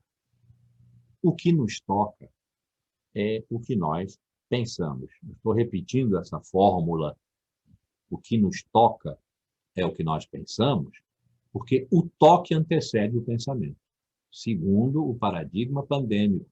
Isso não é uma regra epistemológica, não é uma constatação filosófica, alguma coisa que talvez Spinoza tivesse podido fazer, se quisesse. Ele tinha instrumental para isso, e não é que não tenha feito, fez um pouco, mas não era o fundamental do pensamento spinoziano. Agora é fundamental nós compreendermos que primeiro nós somos tocados. Isso é que significa que o paradigma pandêmico se impõe e que ele não é mental, é existencial. Depois nós pensamos aquilo que nos toca. O pensamento decorre de sermos tocados. E isso, daqui a pouco eu vou dizer o que é que me toca. Isso é importante. Não há o que nos toque a todos. Aquela lista dos 7 problemas matemáticos. Não há o que nos toque a todos. Pode haver coincidências em relação aos assuntos que nos tocam. Todos nós aqui somos, nesse momento, 14, podemos ser tocados pelo mesmo assunto, mas somos tocados nas nossas vidas comuns, portanto, diferentemente tocados. Por isso, precisamos conversar, para estabelecermos um local em que aquilo que nos toca possa ser pensado e dito. Nós queremos pensar e dizer. É isso que a filosofia faz. Nós queremos pensar e dizer. Mas por que somos tocados? Então, pode muito bem acontecer de que nós 14, hoje presentes aqui nessa aula, sejamos tocados diferentemente em tudo.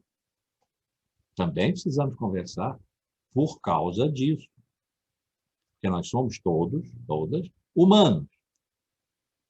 E vivemos 20 e tantos séculos na suposição de que humano é uma coisa que é comum a todas e todos nós. E que, portanto, nós temos um comum, o mesmo, a partir do qual se estabelece uma igualdade entre nós, a partir da qual igualdade nós estabelecemos as nossas diferenças. Aí não tem problema. Mas há uma igualdade. Pode ser que não haja. Pode ser que nós todos sejamos tocados diferentemente nas nossas vidas comuns. Vou dizer, na próxima aula, Quais são as coisas que me tocam? E aí, na aula seguinte, vou começar a pensar com vocês uma delas que são as polarizações, que estão na nossa vida agora. Pode ser que toquem a vocês também ou não. Que toquem diferentemente do que tocam a mim. Bom, mas o que eu queria chamar a atenção, que eu acho muito importante e muito bonito, é que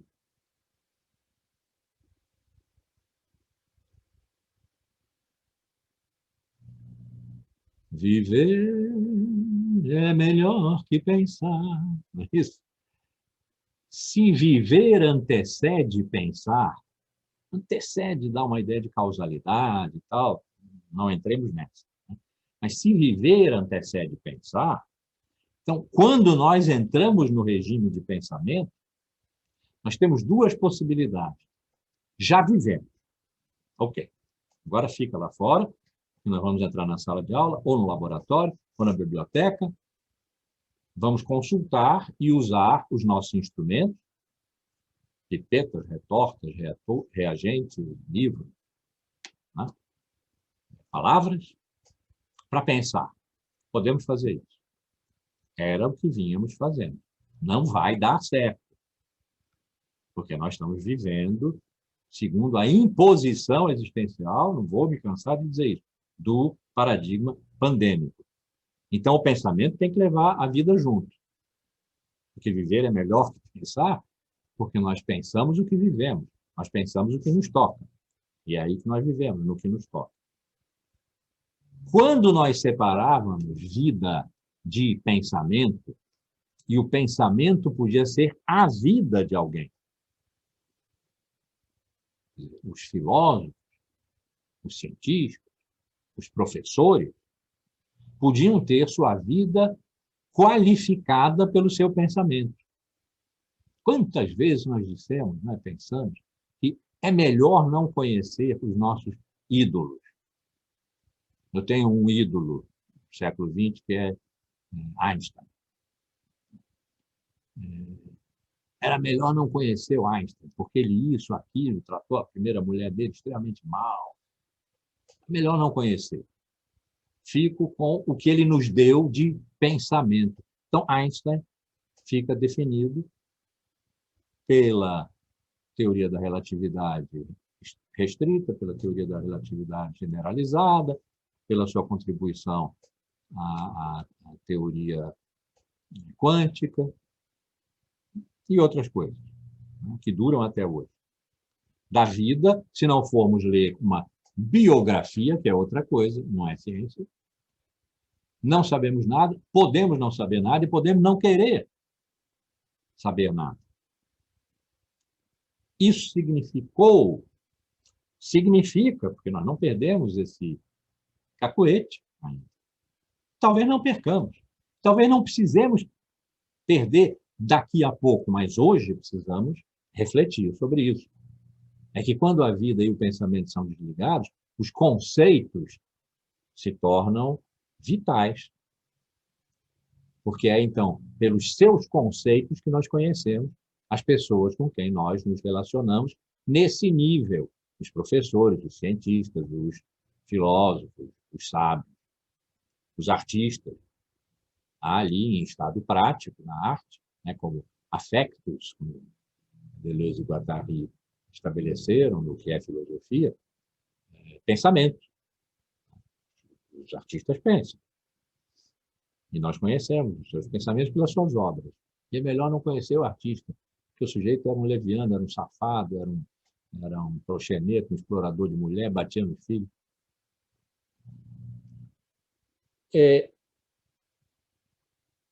Talvez, eu proponho que sim, talvez, no momento em que o contemporâneo é o tempo das nossas vidas comuns.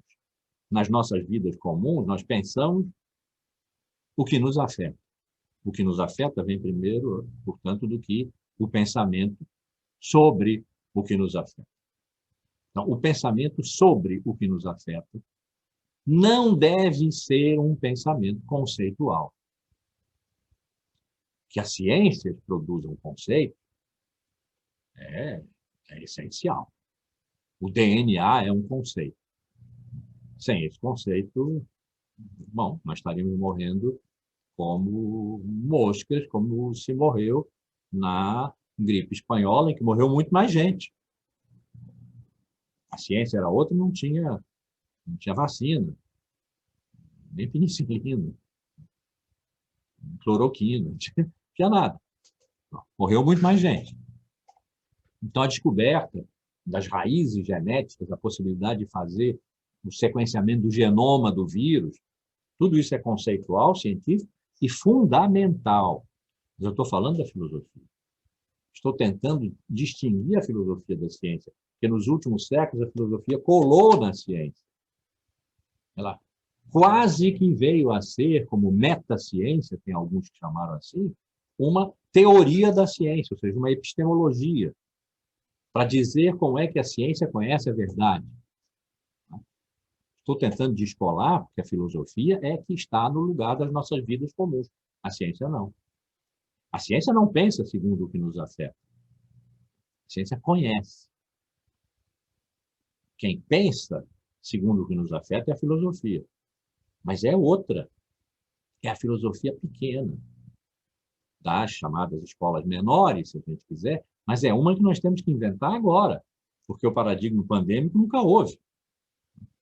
Então, é possível, talvez seja necessário, eu estou propondo que sim, que é isso mesmo que nós temos que fazer, um pensamento sem conceitos. Isso, de certa maneira, já estava na minha alma há muito tempo, só não tinha dado nenhuma consequência a isso. Por que eu não gosto de certos filósofos contemporâneos? Não vou nomear. Não gosto. Eles são importantíssimos, são muito grandes. Mas vou dizer, Deleuze. Não gosto de Deleuze. Por quê? Porque ele é um produtor de conceito, que Foucault não é. Embora ele tenha criado termos que vieram a ser tomados como conceito, disciplina, por exemplo, soberania, disciplina.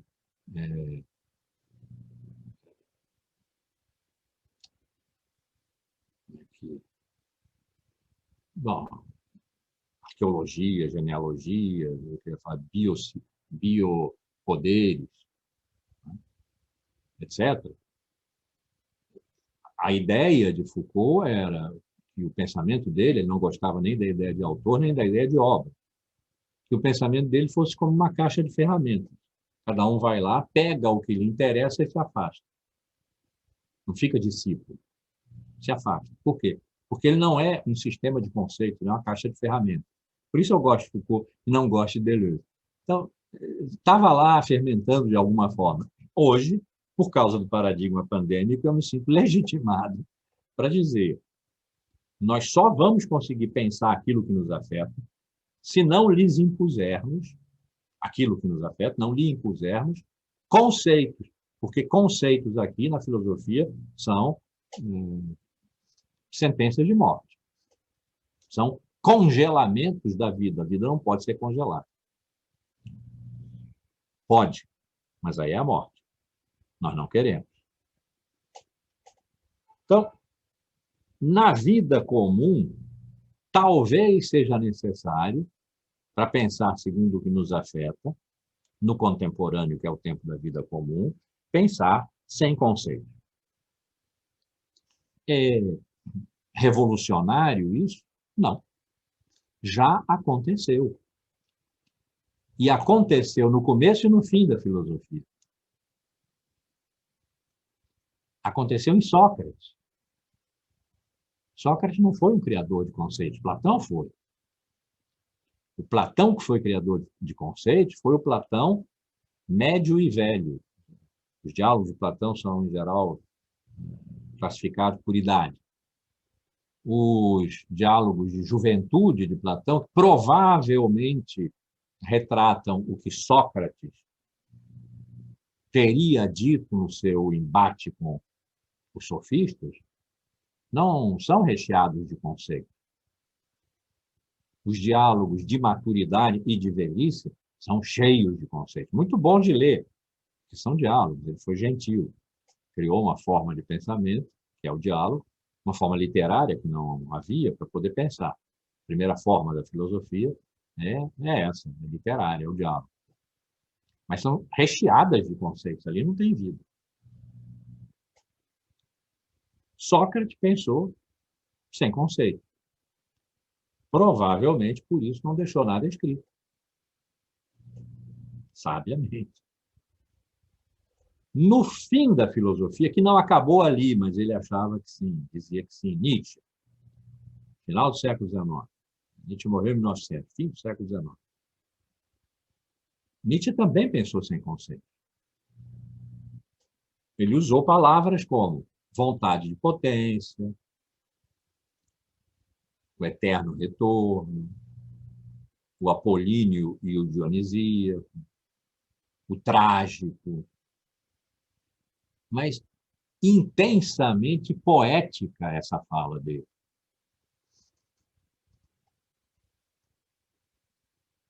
No Zaratustra, ele tem um capítulozinho, que são fragmentos, que são as transmutações do espírito, em que ele fala do homem como a alma, como o camelo que carrega todos os pesos dos valores que julgam e condenam a vida, o leão que vai para o deserto, luta com o dragão do eu quero, você deve, e vence, e impõe, então, o eu posso.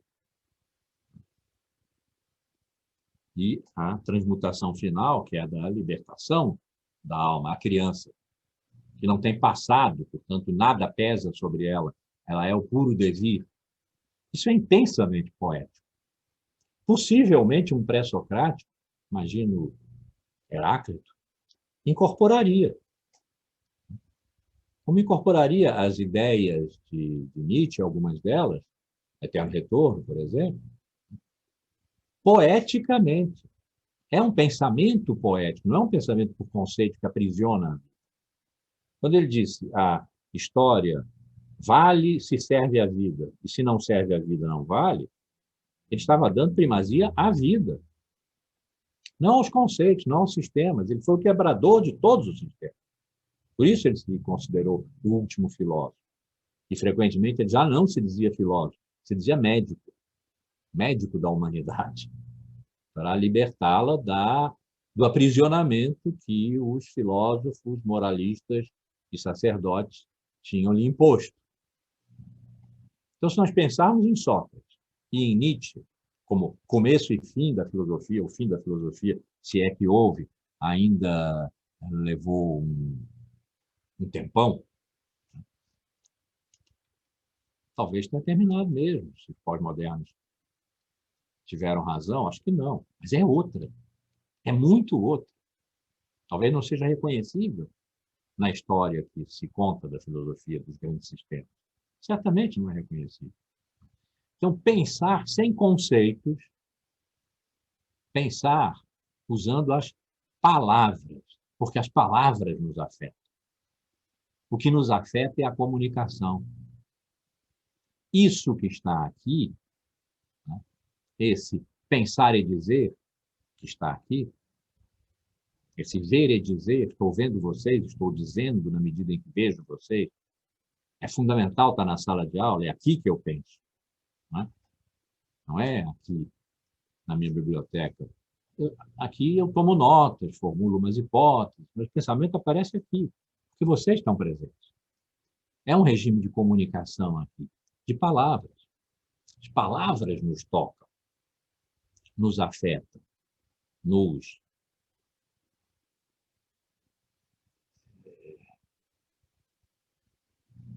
afetam no sentido do afeto, né? Nos afetam, produzem afetos, bons e maus. Então, pensar com palavras. Palavras são coisas encantadoras. Elas têm história. As palavras não existiram sempre todas, elas foram inventadas em algum momento para dizer alguma coisa que apareceu, que não havia. Se a gente se perguntar pela origem das palavras, de cada palavra, vai encontrar uma riqueza imensa. Depois as palavras entraram em estado de dicionário, e nós usamos por antônimos e sinônimos. Não, é bom também, senão nós não nos comunicaríamos. Mas, na origem, as palavras quiseram dizer alguma coisa, foram nome de alguma coisa. Então, pensar por palavras não é simplesmente falar em vão, falar palavrosamente. É pensar por palavras as coisas e as palavras e as coisas. Sócrates, Nietzsche, podem ter feito isso. Então, o que eu estou propondo é uma forma de pensar que também não é uma invenção minha, não estou inventando nada, a não ser que tenho o privilégio duvidoso, porque é também um terror, de estar pensando na vigência do paradigma pandêmico que os nossos antepassados filosóficos não tiveram que sofrer. Fora isso, não. Então, o que eu estou propondo é pensar ensaísticamente. Eu sempre fiz isso, mas sempre foi um desvio de caráter. Eu sempre disse aos meus orientandos, olha, vocês vão apanhar, porque cadê aqui o método, as hipóteses, os objetivos estratégicos, etc. O gosto do emaranhar o pensamento, deixar que ele vá fluindo, subindo como um parafuso, como uma nuvem, quem fuma cachimbo já viu, às vezes sai uma rodela assim, perfeita, e ela vai se dissolvendo. Pensar assim, como fumaça, é o pensamento ensaístico. Então, pensar como quem ensaia. Você treina para poder dizer alguma coisa. E quando diz, continua treinando. Está treinando de novo, porque dirá outra coisa depois. Porque outra coisa ocorrerá no dito. Reações, complementações, divergências, dúvidas. E de novo se diz e se diz de novo, ou seja, coisas novas, diferentemente. Então, pensar ensaísticamente é o que eu proponho para que o pensamento se dê na vida. Porque o ensaio é um modo de viver, nós ensaiamos viver. Nós não conceptualizamos viver. Viver é sempre um ensaio de uma peça cuja avant-première está sempre diferida para o futuro. Nunca acontece. Quando acontece, a gente morre. O que, de novo, ninguém deseja aqui. Então, irmos ensaiando a vida, vivendo dia após dia, dia a dia, que é hoje uma obrigação nossa, porque o outro dia pode não vir, dia a dia, ensaiando-nos na vida, e aí pensando. Então, o ensaio como uma simultaneidade de viver e pensar é o que eu estou propondo como um modo de pensar sem conceitos. Pouco, muito poucos, porque às vezes é necessário. Mas, tendencialmente, pensar sem conceitos, como Sócrates e como Nietzsche. Tendo Sócrates e Nietzsche, então, como os nossos ídolos. Ídolos, quer dizer, ídolo não é a forma. Então, ídolo é a forma. É o que dá forma ao pensamento que eu estou propondo aqui, é que já se tenha, num passado muito remoto e num passado muito próximo, no começo e no presumido fim da filosofia, pensado em palavras, sem conceito, como se fosse um ensaio.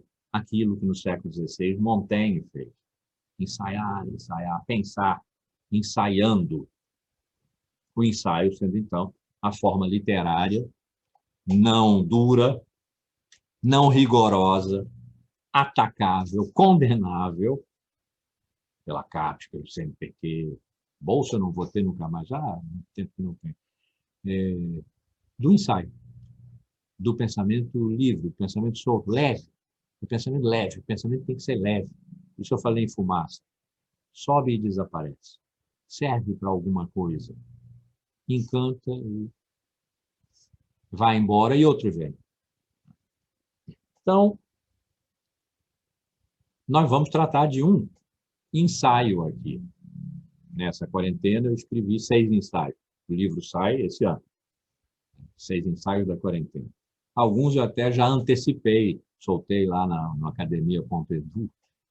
Um deles foi a pandemia, a falta que o meio faz. Ensaio sobre a pandemia. Não, a pandemia, ensaio sobre a pandemia. A falta que o meio faz é das polarizações. É dele que nós vamos tratar nas próximas aulas, até março, pequena interrupção, depois no final de março, acabando o curso. Na próxima aula, eu vou dizer a vocês o que me toca. Tocará a vocês ou não. Eu só espero que aquilo que me toca, de que eu vou tratar nesse curso, de alguma forma toque a vocês, para que o curso tenha alguma graça daqui para frente. Mas tocará do modo como vocês, sem querer ser redundante, forem tocados. Vou dizer, então, o que me toca. Posso adiantar. A pandemia, a migrância, a pobreza, as polarizações, o ódio, o terror. São os meus estudos para os próximos anos, eles são todos encadeados. Vou falar um pouco desse encadeamento para não aparecer depois, e aí daqui a 2 aulas começamos, as polarizações como uma reação imediata e meio epidérmica ao momento político em que nós estamos vivendo, de polarizações. Né? É claro que ele é uma reação ao momento que nós estamos vivendo, porque nós estamos pensando no contemporâneo, as nossas vidas comuns, sendo afetados e pensando o que afeta. Eu vou estar propondo isso. Mas há um emaranhado de conexões da pandemia ao terror, e o curso acho que se chama assim, né? Da pandemia ao terror, pensar no contemporâneo. Há um emaranhado aí, que eu não vou chamar de sistema, né? Mas onde há correspondências, toques, avalanches, deslocamentos de placas tectônicas, né? Tsunamis, entre esses temas que eu apenas nomeei aqui, de que eu vou falar um pouquinho mais detidamente na próxima aula, e aí prometo, dessa vez vou cumprir, que daqui a 2 aulas, portanto, no dia, sei lá, começo de fevereiro, nós vamos começar a ler o que determina para mim, que eu vou propor a vocês, o momento que nós estamos vivendo sob a regência do paradigma pandêmico. Ele está sempre no fundo, que são as polarizações. Vocês receberam o ensaio sobre as polarizações,